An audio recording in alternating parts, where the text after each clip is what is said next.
but IBM is also working with an upstart. So upstart is GalvanizeU. So GalvanizeU is this new class of schools that are like code academies, right? They only do a couple of things, and they're striving to do those few things really well. And they're, out of the gate, they're doing, short 10, 12-week intensives, and then year-long programs, but focused just on very narrow topics. And they have a new one that's focused on data science and engineering. So I invited Galvanize here today to tell you about their program and what they're doing to help solve this problem. And they're kind of free in a lot of ways from the shackles of this typical university. So I'll let Alessandro introduce himself and talk about what they're doing. So my name is Alessandro Gagliardi. I work with Galvanize. I'm also actually faculty at University of New Haven, and I'll explain how that works in a minute. So Galvanize is it's an educational startup. We have a number of programs that are certification-based, including ones in data science, and we're just starting one in data engineering. And actually, the data engineering one is particularly focused a lot on that lower part of that triangle, that hierarchy, which is, as I think everybody is probably by now convinced, is becoming more and more of an important need. And then we also have this a master's program that we're doing with the University of New Haven, which is nice because then we can kind of reap the benefits of being part of the greater academic community and so on. So that program just started in March, and it's a Master's of Science in Data Science, but it includes courses on the basics, but it also, so the first term is on math, linear algebra, statistics, feature engineering, things like that. Then in the second term we get into machine learning and natural language processing. Then we get into data engineering and leadership, which actually speaks to some of the things that we've been talking about today about communication with the C-level executives. And one of the things that I often tell people who are getting into data science is that there's a very good chance that if you're going to work at a smaller company, there's a good chance that you're going to be the only data scientist there. And that means that you will have to play a role of an advocate, of basically explaining why what you do is important. And I think that that's something that is often missed out in a lot of curricula. I know that when I went, got my computer science degree, they never talked to me at all about how I might be in a position where I have to actually explain what it is that I do to an executive or something like that. So that's part of it, and also being able to lead data science teams and to actually go into that CIO or perhaps CDO position should that come into existence. And then after that we go into more advanced topics, including Watson, actually, and then there's a capstone and internship program. So that's the GalvanizeU program overall. With data engineering, we're putting together a curriculum that some of the curricula that we put together we can kind of borrow from what is out there in the world. With the data engineering curriculum, we actually we're putting together something that I haven't seen anything else that's quite like it. It involves a little bit of database design, but also a lot of the sort of distributed technologies. And the philosophy that I have when approaching developing a data engineering curriculum is the job of a data engineer is to make it possible to ask questions about data. Having an HDFS cluster full of terabytes of information, that's useless by itself. You can't, you can't actually ask. That doesn't mean that you can, if you want to know if if a manager or executive comes to you and says, how many, what's our churn rate? You need a way to be able to access that data and actually make it something where you can ask questions about it. So a lot of the engineering curriculum, data engineering curriculum, is about making that data accessible and placing it into a system where people can actually ask questions. Because even if you're a data scientist, you might know everything about the most cutting edge machine learning algorithms that are out there, but if you can't actually work with the data, then you're kind of dead in the water. I don't know if you want to add anything to that or ask quick. Yeah. Yeah, so there's also some other dimensions, right? Because it's really easy in the world of big data to think, well, we added a course in Hadoop, and doesn't that meet all the needs? And the answer, frankly, is no, right? So Hadoop, in a lot of ways, is actually becoming yesterday's news. So if you're as a school, you're focused on chasing technologies, right? You're not doing industry a favor, even though you might have industry pounding the table. We need Hadoop skills. Now, those change so fast, right? So today, people are going to be coming to you, knocking on the door. Well, we need Spark skills. We need graph database skills. We need, so there's really this broader thought about teaching and preparing students to understand that there is no single idea of database. Databases are a very diverse thing, and they're changing. So you've got traditional SQL databases those databases are going to continue to be very important going forward, because if just one basic idea that they do well that no other technology does, that if you're a bank and you want to know that every account has exactly what it's supposed to have in it because you did a transaction and you're guaranteed that after that transaction that's exactly what's in it tomorrow, you want to use that technology. Some of these other ones, they're making compromises with new techniques called eventual consistency and other ideas. And you're never going to have 100% confidence that your bank account has what it's supposed to have in it, because they're not designed for that.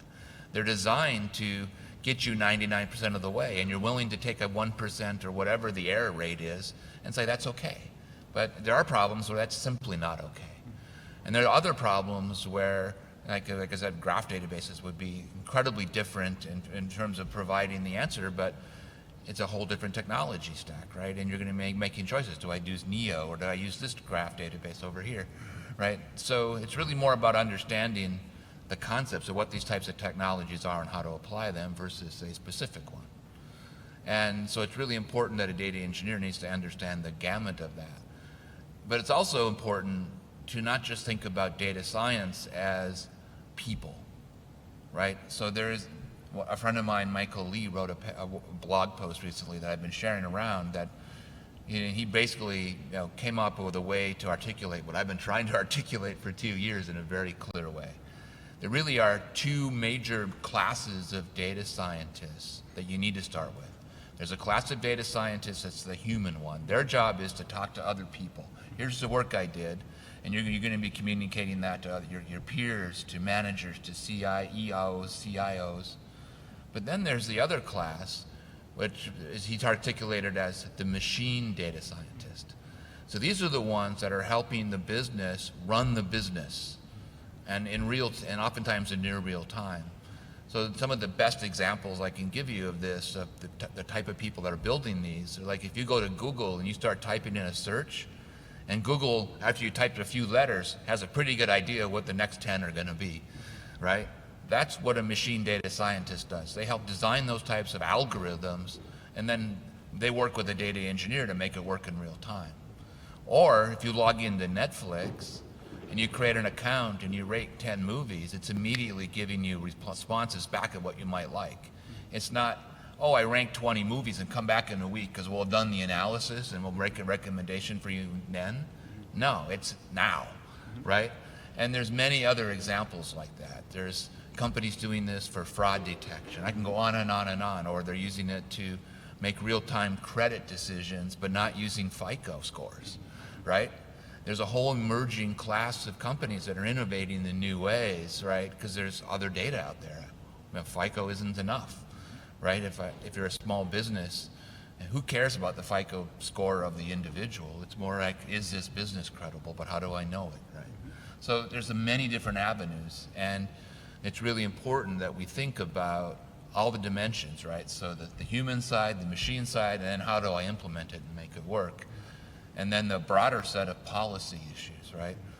And in these programs, they touch a little bit on it, but there's not really enough time to get deep into policy. So, and Richard spent quite a bit of time talking about that this morning, but that's also really important, right?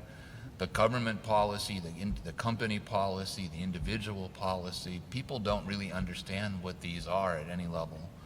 And that's even rarer than the data scientist. And frankly, I've found one school so far that has data ethics as a required part of the curriculum for every student that's taking their degree, one. Now there may be more. Oh, he's got one too. Okay, so that's two. Okay, but they're really rare, right? Most schools, if they're lucky, they have it as an elective, and that have it as an elective. Most schools don't even have it at all, right? So how are people going to get literate in some of these basic ideas if it's not even part of the curriculum? Yeah. So I think it would be great now to open it up for questions, and if Peter wants to come back up on stage and be part of taking questions from the audience, let's do that.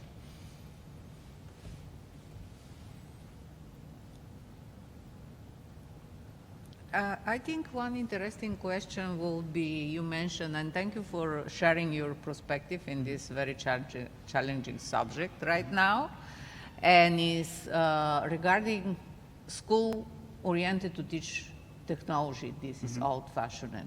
So can you just share a little bit more, because I can just stand in the opposite position. Sure, schools are challenged by industry because students are claiming, well, where are these skills? These are the job. You are not teaching me this. So I'm just talking about the different positions. So what you would say about this? So yeah, Galvanize is definitely, you know, it's not a traditional university by any stretch of the imagination. You know, part of, for example, why I work there is because though I do have an academic background, I also have an industry background. And that's true with, you know, with all of our education is very much industry focused. We, you know, as we're developing the data engineering curriculum, we are in communication with a consulting firm called Invent that basically they do data engineering consulting, you know, around the Bay Area. So they know exactly what their clients need, and, you know, so they know what we need to make sure that we cover in our curriculum. And so there's a very tight loop in that. And also Galvanize has the advantage of being, because it's you know, it's sort of creating its own niche. We're not a traditional university. We don't have, you know, we have member companies. So we, you know, we have startups that are actually in the building. So students are taking classes, and then they'll go to their internship down the hall, which is kind of interesting. And, you know, I mean, you know, part of the reason why that exists is because why we're doing that is because nobody else is. It's not that I don't think that universities can't do that, or maybe, you know, but it's just I haven't seen very much of it. Also, to another thing I wanted to say that was kind of on the tails of what you were talking about with totally off topic from the from what I was just saying, but with dealing with streaming data. And actually real-time data analysis. This is kind of an interesting topic because I see it coming up as you know, distinguishing between the human and machine aspects of data science. Sometimes an executive will say, I want a real-time dashboard, and that's not really that useful. Usually, I mean, you know, how many decisions are you going to make that really need, you know, data that's less than an hour old or even less than a day old? But there are, when you look at it from the machine side, when you look at like what Google and Facebook and Amazon and Netflix are doing, but a lot of this technology is open source. Any startup can you know, rent a cluster on Amazon and do, you know, start up Kinesis and start doing streaming processing.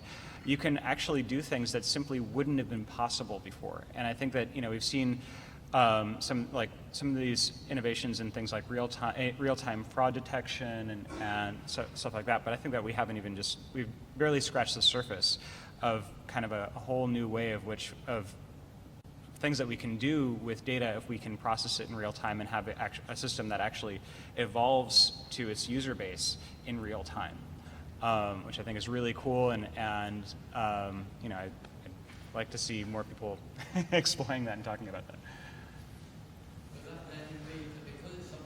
Mm-hmm. You need to get that governance and ethics message out. Oh yeah. People think through carefully the consequences, the risks, reputational, financial, and so on, that are consequences of doing that new bizzo thing. Yep. It's so lovely doing something new. It's cool. It's fantastic. But what's the risk to our company, to society? Yep. Yeah. You know, used to work for Path, and so I know quite well about how when just because everybody else is doing it doesn't mean it's okay. Yeah, absolutely. There was a total. The engineers, and it wasn't just at Path. I think it's just in general.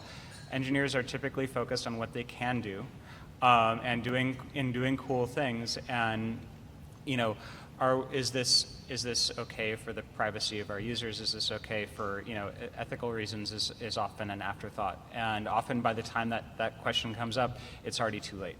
It's like the thing about the forums that should never have been online. Just because you can do it just doesn't mean you should do it. And I can see, I can totally sympathize with the engineer who thought, oh, wouldn't that be cool? But yeah, maybe, yeah, you're right. We definitely do need more education on that. Oh, he needs microphone.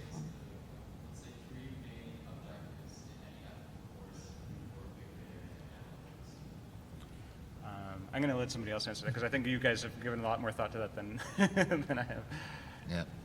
Yeah. We'll give Richard a chance to because he's got a strong perspective on that.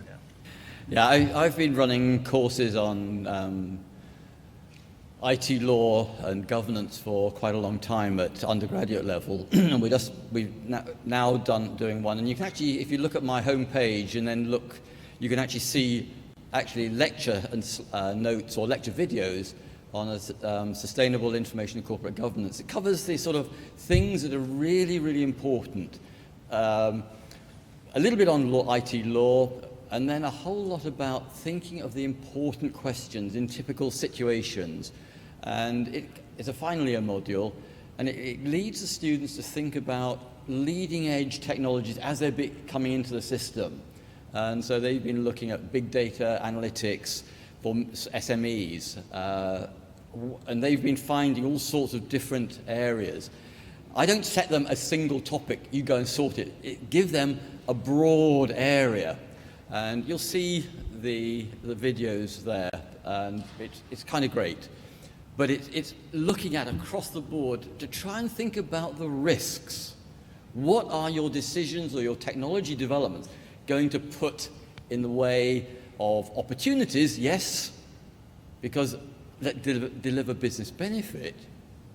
Because that's ultimately, as we've covered already several times this morning, data is there to provide information, to provide decision-making capabilities for the benefit of the organization, for the benefit of the business and other stakeholders. It's not just the organization, because sometimes the things that are great for the organization are catastrophic for some other stakeholder. It could be the customers, might be government, and we can see cases like that all over the world being reported, where different stakeholders are put in really quite difficult positions because of beneficial, what are initially really great-looking decisions from the point of view of the business. So it's stepping out of that narrow focus to really looking at all of the stakeholders. And if you look at corporate law, what are the roles of the directors?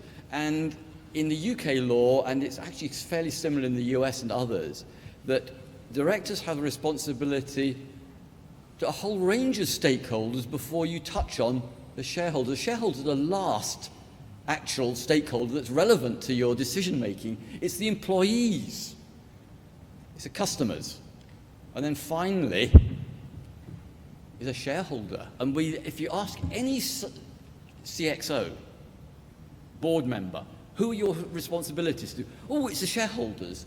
No, they're the last actually. And if you put that message into people's face, it's, and then it opens up questions about all sorts of things. So I think we need to move on. Thank you so much. Yes. Unfortunately, we have to move on. So But all we